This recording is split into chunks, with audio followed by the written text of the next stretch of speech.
Привет, друзья! У нас стартует новый проект.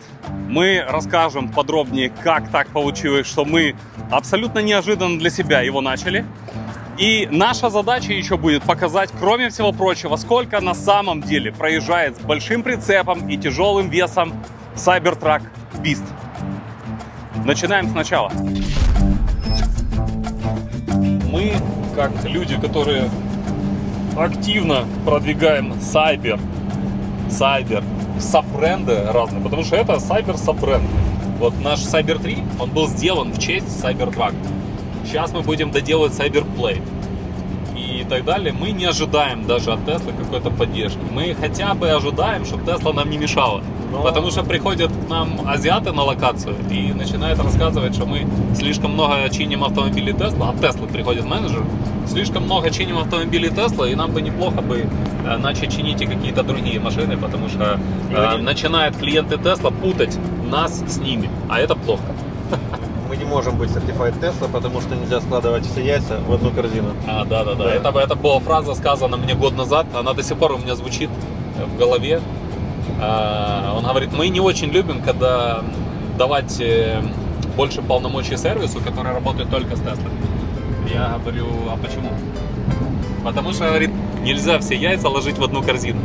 Но когда это ваша корзина, а я туда кладу все свои яйца. Car right now is not in garage. So maybe we can ask him ahead of time if we can like visit the garage. Мы сняли очень много кадров, но кое-что все-таки надо объяснить.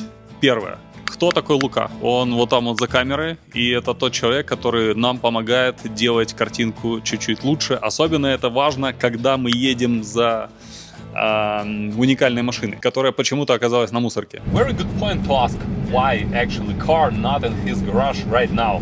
Why it's on the junkyard? Because it's like kind of strange, you know? It's kind of a special strange. car to be on the junkyard, right? I mean, yeah. Best plan is no plan. Yeah? Nice. Почему оказалось на мусорке? Это достаточно длинная история. В результате мы должны были ехать забирать машину с гаража, а едем забирать ее на разборку. И да, это немножко не было по плану.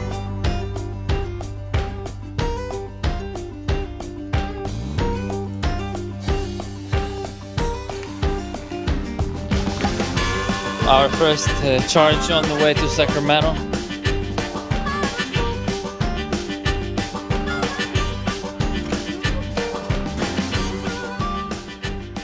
Я ее последний раз пытался заводить где-то 4 часа. Ну, 16-вольтовый маленький аккумулятор там, в принципе, вообще мертвый.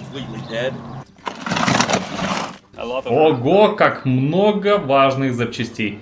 That's how much I bought. А это то, за сколько я купил эту машину. Look at this. This is who it belonged to. Ну это, кстати, тоже было в машине, это полицейская лицензия. Джейсон, если тебе еще нужны эти документы, дай знать. Basically, why? Почему Богдан забирает этот проект? Потому что я очень сильно занят. И все, что я делал с этой машиной, я все делал своими руками. А Богдан полон сил и полон ресурсов, как я понял, чтобы закончить этот проект. И сейчас, если честно, у меня нет времени, нет ресурса, чтобы это закончить. Ну и как-то это странно, чтобы эта машина просто спустя столько времени и столько труда просто была положена на свалку. Кто-то должен довести это до ума, и никто не сделает это лучше, чем Богдан. Богдан. Not me personally. Не я лично, не я. Давид несколько раз упоминает меня, но не я буду заведовать этим проектом единолично, как я единолично не заведовал ни одним проектом до этого.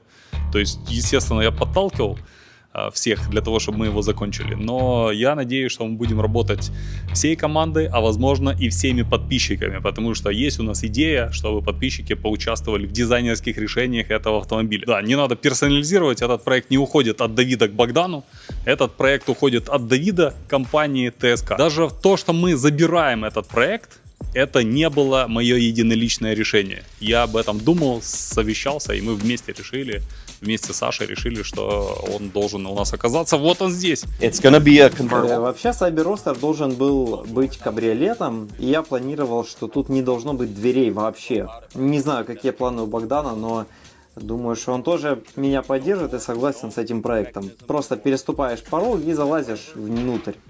Yeah, so it's a very nice solution. So it's Mad Max, yeah? Это очень классное решение. Двери — это вообще головная боль. Мучаемся с дверями для нашего проекта Mercedes GTR с механизмом открывания дверей, как у Lamborghini. Если захотите купить готовое решение, оно всегда будет работать кошмарно плохо. Надо сначала вытолкнуть дверь наружу и потом поднимать. Тут не так много работы осталось. Богдан, когда вы закончите? Пару недель? Да, до следующей пятницы, думаю, будет готово. Actually, you know what? У нас очень много времени заняло, и вообще не только времени, головной боли, заняло работа по кузову. Это очень геморройная тема. Так всегда работы по кузову самые трудозатратные. Мы это поняли на Гульвинге. Да, так всегда. Работы по кузову самые трудозатратные. Никто не хочет выводить кузов, ровные линии, ты знаешь. Ну... Мы попали с кузовом в проекте Гульвинг. У нас уже было все готово. Кузов, тележка, интерьер, колеса. Но для того, чтобы довести кузов до состояния идеального, это заняло несколько месяцев. И несколько человек постоянно над ним работали. When people Кстати, modify, когда люди модифицируют свои Тесла, они получают целый сертификат или что-то такое. Ты получал? Нет, но обязательно получу. Конечно, получу. У нас много проектов Clean Title, которые до сих пор на гарантии. И это правда. И у Тесла с ними все в порядке. Ну, кстати, вот эта конкретно машина тоже, она до сих пор на гарантии. Но если я заеду когда-нибудь на официальный сервис, они точно аннулируют и гарантию, и, возможно, снимут суперчарджер. А где тут зарядка спрятана? Ну, зарядка находится где-то тут. Кстати, вот это конкретно, это еще оригинальная зарядка и проводка. Прямо от этой машины. Изначально идея была разместить порт зарядки где-то, ну, где-то вот тут, где-то в этой области. Сколько раз ты делал изменения в этом проекте по ходу? Когда ты начал что-то по одному, а закончил по-другому? Потому что мне кажется, если ты начинаешь что-то менять в проекте, и изменений много, ты имеешь возможность никогда этот проект не закончить. Я его видоизменял где-то, знаешь, ну где-то, наверное, точно тебе скажу, 37 раз. Это смешно, 37, не 36, не 38. Когда ты меняешь что-то, ну, например, посередине машины, возле порога, то тебе нужно снова пересмотреть весь дизайн целиком, потому что меняется внешний вид, и он должен соответствовать всему, всей машине. it's pretty solid. I took this thing off. На самом деле кузов получился очень крепким. Мы делали body roll и дрифтили, и делали бублики, и все вообще отлично. Вы переворачивались на нем? Нет, я про другой body roll. Проверяли прочность геометрии, и с кузовом все отлично. Wild. But you have to imagine it with the roof gone. Yeah, like go on the bumpy road, hit your head on this. Fuck! Knock the fuck out. You gotta wear a helmet. Drive slow, homie. You never know, homie. Я всегда, когда ехал на этой машине, люди сворачивали себе головы буквально. Что это такое едет? Ты будешь скучать за этим проектом? Буду ли я за ним скучать? Если честно, немного да. Но могу сказать, что я принял свое решение. В результате мы много времени провели с Давидом. Он был максимально доброжелателен, несмотря на то, что видно было, что он делится частичкой себя, когда передавал этот проект нам на восстановление. Но, с другой стороны, мы одна из немногих компаний, наверное, во всем мире, которая может довести этот проект до конца.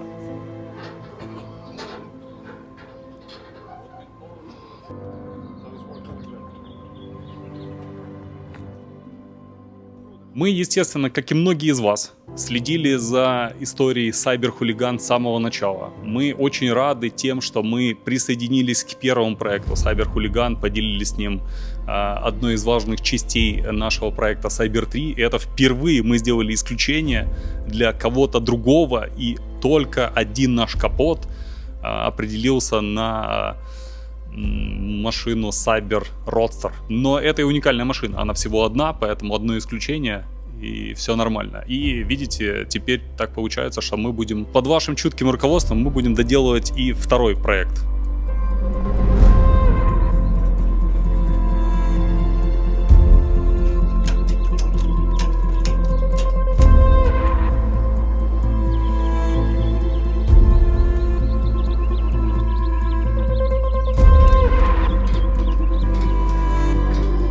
We're gonna do it? В общем, стекло примотано, машина уже плотно стоит на этом трейлере. Я верю очень, что мы сегодня доберемся до нашей базы в Лос-Анджелесе. И вы напишите в комментариях, чего вы ожидаете, как скоро, как вы хотите, чтобы был доделан этот проект. Любые идеи, мы прочитаем все. Не обещаем, что все воплотим в жизнь, но в любом случае вы эту машину увидите.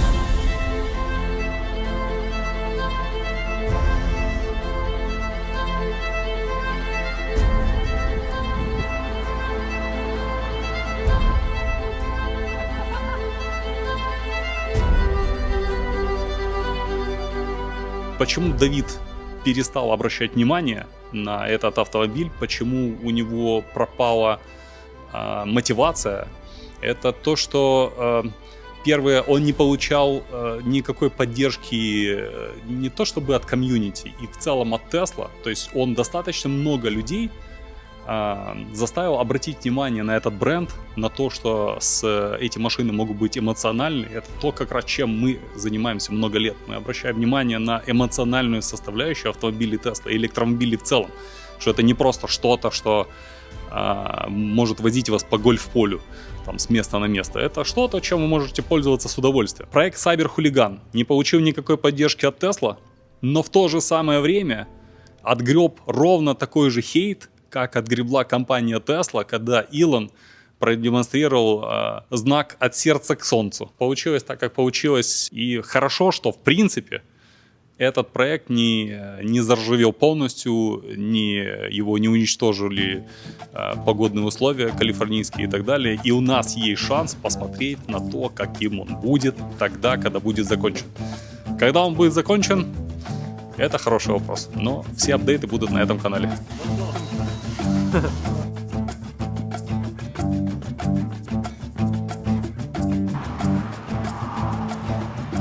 Полезная часть видео. Значит, график за последние 200 миль. И вот здесь мы подобрали Cyber Plaid.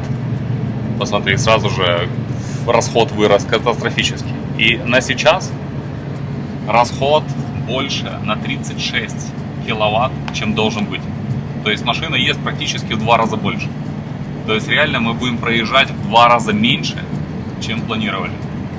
Вот с этим прицепом и с этим весом автомобиля.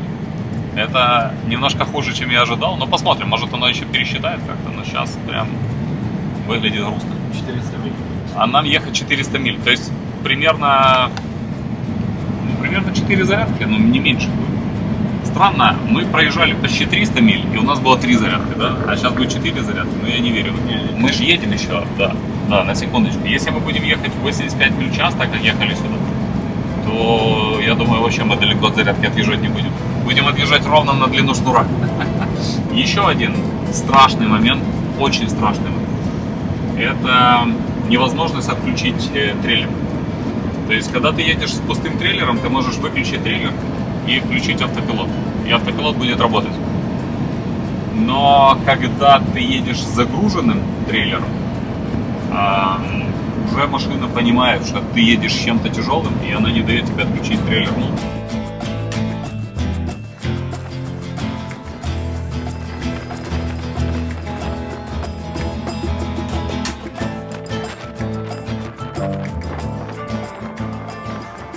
Проект не умирает, он продолжает дальше жить, и вы своим лайком можете поддержать это начинание.